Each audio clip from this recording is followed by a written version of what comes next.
Today I'm going to give you my weekly business update and also delve a bit deeper on one section of my portfolio of businesses that I run. So yeah, it's been a pretty epic week. Lots of things boxed off this week. A few things that kind of catch you off guard. Firstly being that my longest serving member of staff, who is pretty integral to the property business, does all the operations management side of it, has decided that for personal reasons that she wants to move on to pastures new now. Had a lengthy conversation and it was agreed that, obviously we're close friends as well and we'll remain close friends. I've known this person pretty much all my life and I agree with the reasons, to be honest with you, so I actually support the decision. And key thing is that we've discussed an amicable way to obviously ensure that everything's passed over and transferred. I mean, most things are documented and systemised now, but there's a few things been updated recently that haven't been, so there's that side of things, that process. And I've obviously said that, in today's market where jobs could be quite challenging to find, especially with COVID and the impact of that, look, the transition phase can be as long as she needs it to be, so that she's okay and her livelihood is protected, which is super important to me. So that's one thing that caught me off guard. The next thing was, even though a significant portion of my business activity is pretty established, the new partnership with Jack Wicks, and we built our new company or suite of companies called Property Empire, and the three arms of that initially are going to be through one, which is deal packaging, so sourcing rent to rent and property deals for investors to buy. And I've touched on how we go about doing this and making sure that it's a excellent return, and we try and take away as much risk as possible, put guarantees in place, because one thing we're not going to be is one of these property sourcing companies that sell crappy deals or do things unethically where deposits can be lost and all that side of things. So that's one arm of the business.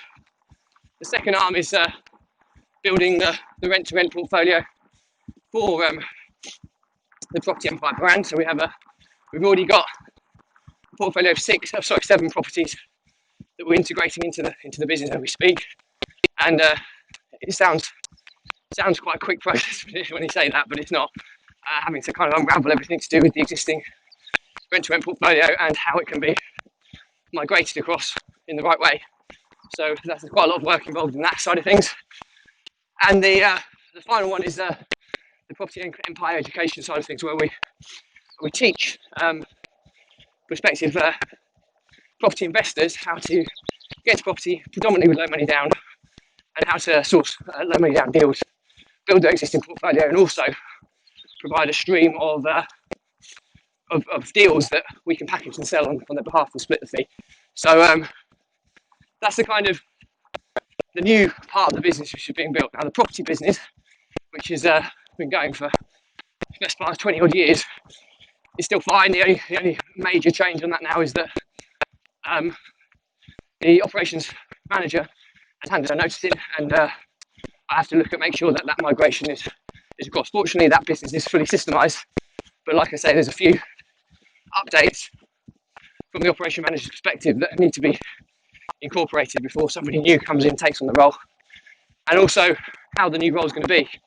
I think giving someone the level of responsibility that the operation manager had is going to be not a sensible way of integrating somebody new into the business, so the role will be split. Morning. So there's quite a lot to be discussed and planned and mapped out on that side of things, so that will take some of my focus. But there's so much setup stuff when you start a new business, and that's what I think people underestimate. All the things, like the first thing you need to get right is your security and access. So the amount of time people work with people, and everybody saves documents in their own cloud storage. So you've got to have the infrastructure right so that you can, everything that was worked on by any member of your staff is saved centrally in the company's cloud space, where it's protected so people can't delete things, but they can contribute and edit and add things to the folders. So We use G Suite for that, and again, it sounds pretty easy. But previously, all of my G Suite setup was linked to Systems and Outsourcing, which is the company I jointly owned, which I've recently parted ways from. So unraveling that and bringing everything that's needed across to the new G Suite setup, getting everybody else on boarded with it, email setup, domain setup, shared drives, so people have got their own folders to save work-related access in, admin rights, security preferences, all this stuff just takes time. You have to go through it, and the actual setting up of it for someone, I'm pretty well versed in this kind of technical aspects. However, you've then got to implement it into a team of people that may not be so naturally adept at understanding technical. It's not hugely technical, but technical for some. And it's the implementation of from your existing team, which can often be the hard part, the onboarding, the training, support. So I did a huge amount of work on that. The next thing that I did is I sat down with Jack and the other business partner in the business and mapped out the prioritization. Now, I've talked about how I prioritize things using the one thing methodology, but then underneath that, Eisenhower's prioritization matrix, which is the important, urgent, not important, urgent. No, sorry, important, urgent, important, not urgent, urgent, not important, and not urgent, not important kind of matrix, and that's the order of priority. So I try and use a prioritization matrix because I'll talk to you about task management, but I like seeing things quite visually in a timeline format. And very easy, I can see what's due each day. I time block as well, which I'll talk to you about, but I can see colour coordinated what are the most highest priority tasks. But I've added a new prioritization matrix in now to make sure that I stay on point with what's agreed with the other partners, in that we went through everything that's on the plate. But obviously there's so much. I mean, these are new businesses. The Property Empire brand is a brand new business. Although we do have existing clients, it's very new, very much in its infancy. So there's stuff we need to do, and the first goal is to get everything to MVP level, which stands for minimum viable product. So what's the minimum setup we need to be able to run, at a sensible capacity, and then we come back to it and then upload it. But the idea is you get everything at MVP level first, so that you have a fully operational business without, being too labour intensive on the members of staff. So that's where my focus is at the moment, and we've prioritised all the projects. I think the first thing we're doing is the content repurposing plan. I've talked about that in the marketing episode, so that me, Jack, and anyone else in the business who's putting content out has a process for getting as big a reach as possible out to as many people. And there's loads of little mini strategies within that, which again I'll be delving deeper in on the marketing episodes. So that's the number one focus. The next one is obviously I've finished all the G Suite stuff this week. The implementation onboarding is going to be ongoing, but that's ticked off now. So MVP is set up. The onboarding implementation improvements will be kind of phase 2. The next stage is the CRM setup. So not only are we talking, when I'm talking content repurposing, it's primarily social media channels and getting all the profiles optimized and all that side of things, pages optimized. The CRM is where you build your email list. So super important, and obviously tracking leads, putting the automation in to progress them through your buyer's journey. So we're going with Kartra, and the reason for that is it will pretty much do everything we want it to do. I always find path of least resistance is often the most sensible option, especially when you can get so many different pieces of software. You then have to link them and integrate them all together to work seamlessly. Whereas these are all the different independent pieces of software out there that Kartra can potentially replace. So email marketing, so it can mail out to your list. It can pull the automation side of things in as well for that side of things. It's a CRM, so it will track all your contacts and put them into segments and things so you can market to them effectively. It also has a payment merchant aspect, so you can take payments, you can set all your products up in it as well, which is key. It's got a help desk as well, so you can service all of the inquiries and stuff coming in, which is really, really key. Inbound comms is something that I'll go into great details on another episode. You'll also get landing page builder, website builder, and course hosting as well. So we have online course for our Property Empire education brand, and the that can automate the whole onboarding process. And as soon as people are paid, they're onboarded automatically, all that side of things, which makes things super, super cool rather than having to do them manually. So a lot of my time and effort will be focused on Kartra this week. Once I finish the content repurposing, it's a big day for me today because my vlog, I'm 2 weeks ahead where I'm recording now. You won't see this episode for 2 weeks, but which allows me, the reason for it is that I can schedule all of my content out in advance, which means that, from a productivity perspective, it's so much easier for the team to manage. So first one goes live today in MVP format, so on all channels that I've set up. It won't go out into email list yet because we're building that. It won't go out to the chatbot yet, and the website's not set up yet.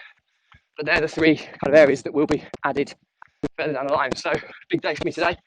So I've talked about what I'm focusing on now. I'll go through different levels of prioritisation of the projects I'm focusing on a future episode. But we've had a good week for sales. We've taken on 3 new coaching clients and an online course sale. This is all without any structured marketing, literature at this moment in time, because this is stuff that we're putting in place at the moment. So that's where a lot of that credit goes down to my partner Jack, who's got a big following already, and he's doing sales calls manually and bringing business in, which is phenomenal. So the business is in a good place at the moment. I think the new business is turning over about 4k a month, considering it's about a month old, not even that. I think that's pretty good progress, and we're already well on track to achieve our initial targets. I think initially we wanted another 6 people on, of which we've got 3 coaching clients. I think we wanted maybe another 5 online course sales before the end of our 12-week plan, which I'll talk to you about the reason we do that in more detail in another episode. So hope that's giving you an update on where we're up to. There's still a load of stuff going on in the background as well. I'm selling a number of my northern parts of the portfolio, selling a block of flats as well. That horrible development I'll talk to you about that nearly wiped me out in another episode. So that's being progressed in the background. The property business that we've got is we're coming away from HMOs and using this new hack of a strategy, which I'll talk to you about in detail. This is one you can't miss. It's our new strategy where we can get HMO rents for single let occupancy. So I'll be doing an episode on that.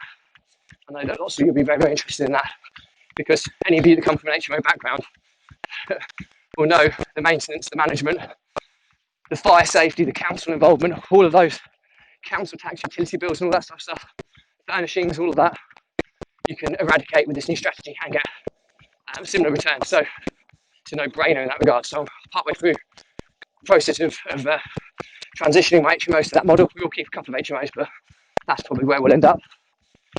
So yeah, lots going on at the moment, exciting times. You just have to, I'm very good at dealing with a big workload, and I manage stress and pressure quite well, and that's a lot to do with my running activity, which I've spoken to you about in another episode. But it's the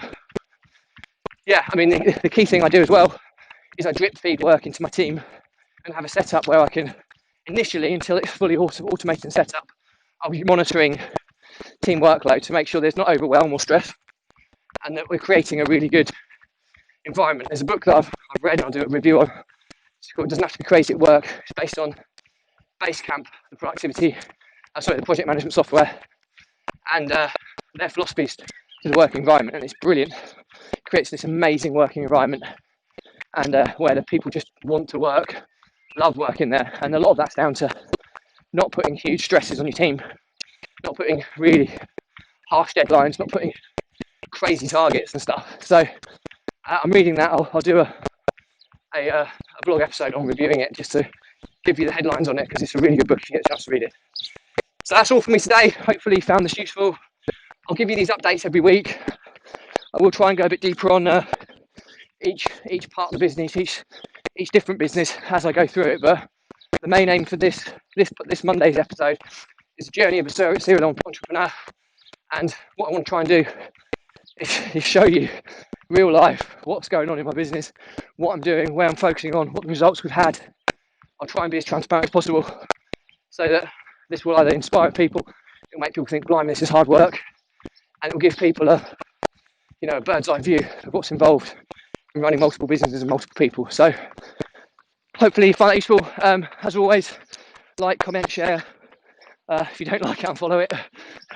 And anything you want me to talk about in future episodes, please comment and I'll add it to the content plan. It's my commitment to you. Every comment will be responded to as well. Initially, obviously, it might take slightly longer than I will get it when it's fully automated. But I'll do my best. So stay happy, stay positive, and I'll speak to you on the next episode.